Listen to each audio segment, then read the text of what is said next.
Hello everyone, আসসালামু আলাইকুম। কেমন আছেন সবাই? আই হোপ সবাই অনেক বেশি ভালো আছেন।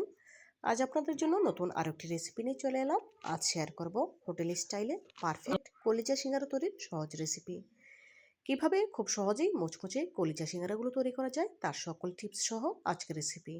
তো বন্ধুরা, কথা না বাড়িয়ে চলুন কলিজা সিঙ্গারা তৈরির মূল প্রস্তুত প্রণালীতে যাওয়া যাক।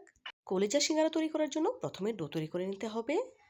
এখানে একটি মিক্সিং বলে নিয়ে নিচ্ছি মেজারমেন্ট কাপের 3 কাপ আটা।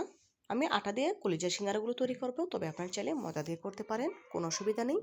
3 টেবিল চামচ চিনি, প্রতি 1 কাপ আটার জন্য 1 টেবিল চামচ চিনি অ্যাড করেছি। আর দিয়েছি 1 টেবিল চামচ কালো জিরে, হাফ চা চামচ লবণ, 1/4 কাপ সয়াবিন তেল। এখন সবগুলো উপকরণ হাত দিয়ে খুব ভালোভাবে ময়ান করে নিচ্ছি। এভাবে করে ময়ান করে নিয়ে সিঙ্গারাগুলো তৈরি করলে অনেক বেশি ক্রিস্পি হবে। দেখুন খুব ভালোভাবে ময়ান করা হয়ে গিয়েছে। এখন কিছুটা আটা হাত দিয়ে নিয়ে এভাবে মুষ্টি করলে দলা পেকে যাচ্ছে, আবার সামনে একটু চাপ দিলে ভেঙে যাচ্ছে, এমনটা হলেই বুঝতে পারবেন ময়ান করা হয়ে গিয়েছে। এখানে আমি 1 কাপ নর্মাল পানি নিয়েছি। অল্প অল্প পানি দিয়ে ডো তৈরি করে নেব। অল্প অল্প পানি দিয়ে ডো তৈরি করে নিতে হবে। একসাথে বেশি পানি দিলে দেখা যাবে অনেক সময় ডো নরম হয়ে যেতে পারে। এই ডোটা একটু টাইট করে তৈরি করতে হবে। আর শেষে আপনাদের দেখে দেবো 1 কাপ থেকে কতটুকু পানি আমার লেগেছে। দেখুন একটি টাইট ডো তৈরি হয়ে গিয়েছে। আর এখানে কাপে 1 কাপের পানি থেকে মাত্র 2 টেবিল চামচের মতো পানি রয়েছে, তবে আপনাদের কম বেশি লাগতে পারে। এখন এই ডোটাকে রেস্টে রেখে দেব। এদিকে কলিজা সিঙ্গারা তৈরি করার জন্য মুরগির কলিজা নিয়েছি।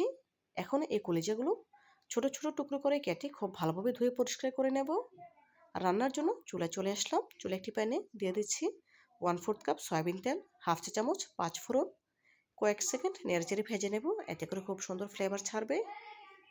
5 ফোড়ন কয়েক সেকেন্ড ভেজে নেওয়ার পর এখন এর সাথে অ্যাড করে দেব মেজারমেন্ট কাপের 1 কাপ পেঁয়াজ কুচি। পেঁয়াজ কুচিগুলো নেড়েচেড়ে ভেজে নেব। দেখুন পেঁয়াজ কুচিগুলো ভাজা হয়ে গিয়েছে। এখন এর সাথে অ্যাড করে দেব হাফ চা চামচ রসুন বাটা, দেব হাফ চা চামচ আদা বাটা। আদা রসুন বাটা পেঁয়াজের সাথে নেড়েচেড়ে ভেজে নেব, এতে করে আদা রসুনের কাঁচা গন্ধটা চলে গিয়ে খুব সুন্দর ফ্লেভার ছাড়বে। দেখুন আদা রসুন নেড়েচেড়ে ভেজে নিয়েছি। এখন এর সাথে অ্যাড করে দেব হাফ চা চামচ লবণ।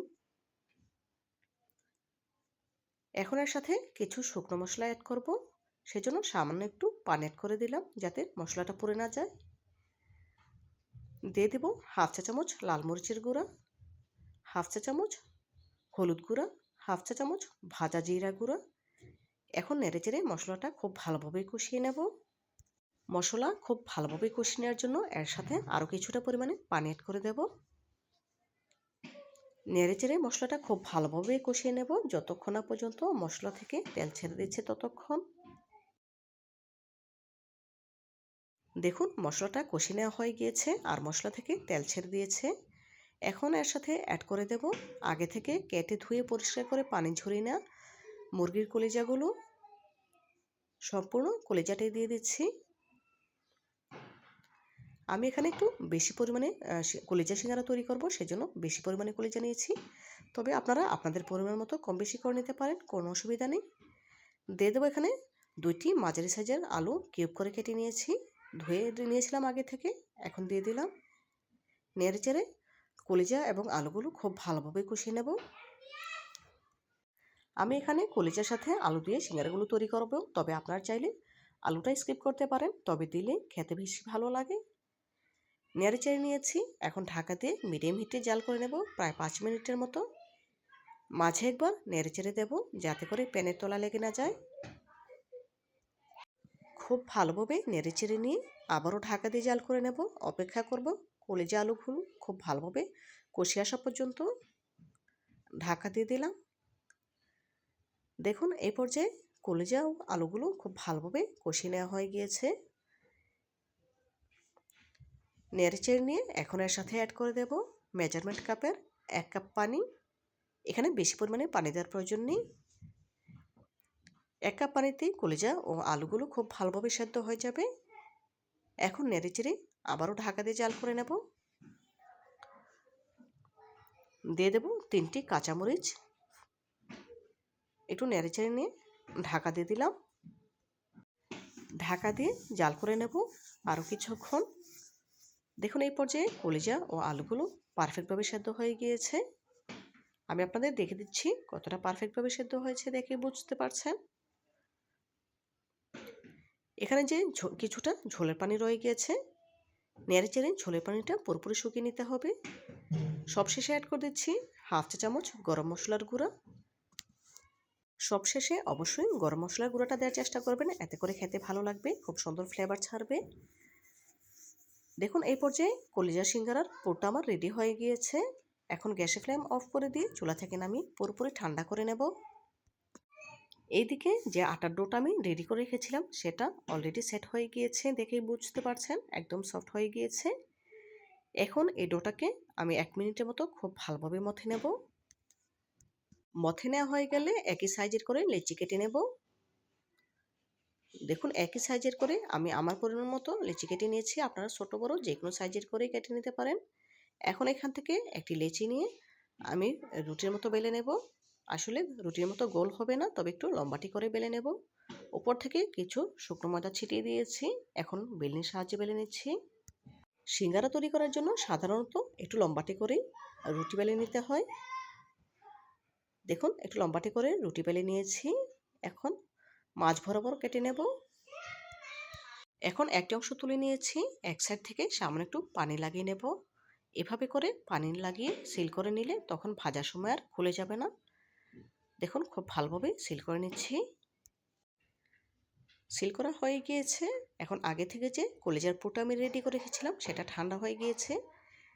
এখান থেকে আমি পরিমাণ মতো কলিজার পুর ভরে নিয়েছি, আর সাইড থেকে সামনে একটু পানি লাগিয়ে নিচ্ছি যাতে করে সিল করার পর খুলে না যায়।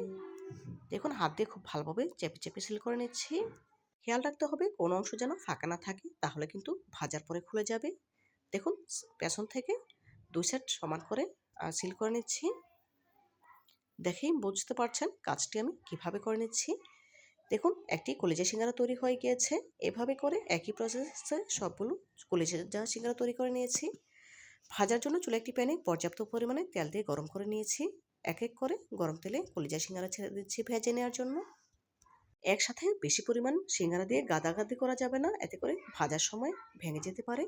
সেজন্য আমি অল্প কিছু পরিমাণে দিয়ে ভেজে নিচ্ছি, আর গ্যাসের ফ্লেম মিডিয়াম হিটে রেখেছি।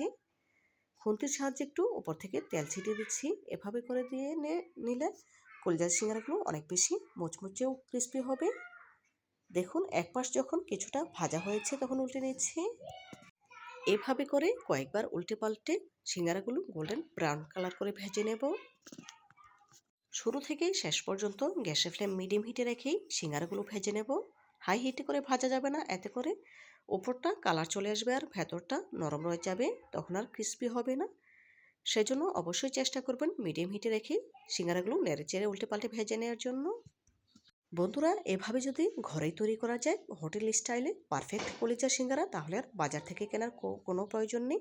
আমি কথা দিচ্ছি এভাবে করে যদি আপনারা কলিজা সিঙ্গারা তৈরি করেন তাহলে সবাই খেয়ে আপনার প্রশংসা করতে বাধ্য হবে, এতটাই মজার হয় এই কলিজা সিঙ্গারাগুলো।